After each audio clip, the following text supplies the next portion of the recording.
A man Parvana didn't know gave one final pat to the dirt mounded up over her father's grave. The village mullah had already recited the janazah, the prayer for the dead. The funeral service was over. Small, sharp stones dug into Parvana's knees as she knelt at the edge of the grave and placed the large stone she had gathered around it. She put each one down, slowly. There was no reason to hurry. She had nowhere else to go. There were not enough rocks. The ones she had gathered only went halfway around the rectangle of turned-up earth. "Spread them out," a man said, and he bent down to help her.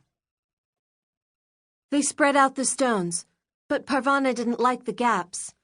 She thought briefly about taking rocks from other graves, but that didn't seem right. She would find more rocks later. One thing Afghanistan had was plenty of rocks. "Rise yourself up now, boy," one of the men said to her. Parvana's hair was clipped short, and she wore the plain blanket shawl and shalwar kameez of a boy. "There is no point staying in the dirt." "Leave him alone," another man said. "He is mourning for his father." "We all have dead to mourn, but we do not have to do it in the dirt. Come on, boy, get to your feet. Be the strong son your father would be proud of." "Go away," Parvana thought. "Go away and leave me alone with my father." But she said nothing. She allowed herself to be pulled to her feet. She brushed the dust from her knees and looked around at the graveyard. It was a large graveyard for such a small village. The graves spread out in a haphazard pattern, as if the villagers thought that each person they buried would be the last. Parvana remembered digging up bones in a graveyard in Kabul with her friend Shazia to earn money. "I don't want anyone digging up my father," she thought, and she resolved to pile so many rocks on his grave that no one would bother him. She wanted to tell people about him, that he was a teacher, that he had lost his leg when his school was bombed, that he had loved her and told her stories, and now she was all alone in this big, sad land. But she kept silent. The men around her were mostly old. The younger ones were damaged somehow, with an arm missing, or only one eye or no feet. All the other young men were at war or dead. "A lot of people have died here," the man who had helped her said.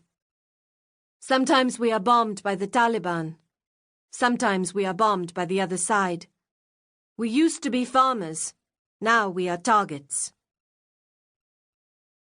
Parvana's father hadn't been killed by a bomb.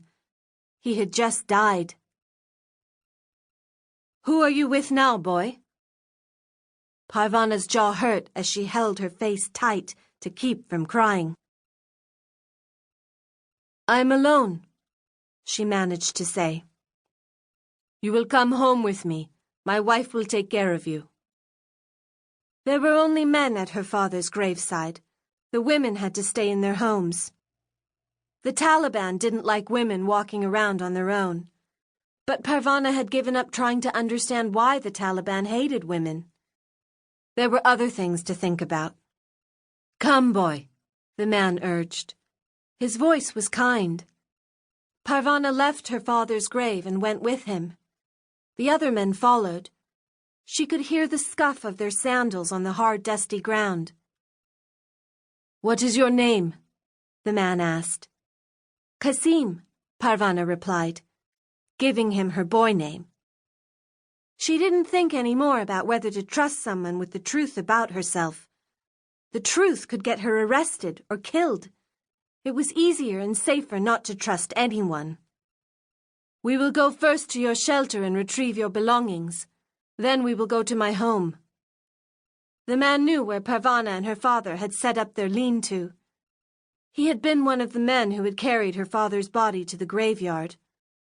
Parvana thought he might have been one of the men who had checked in on them regularly, helping with her father's care, but she couldn't be sure. Everything about the past few weeks was blurry in her memory.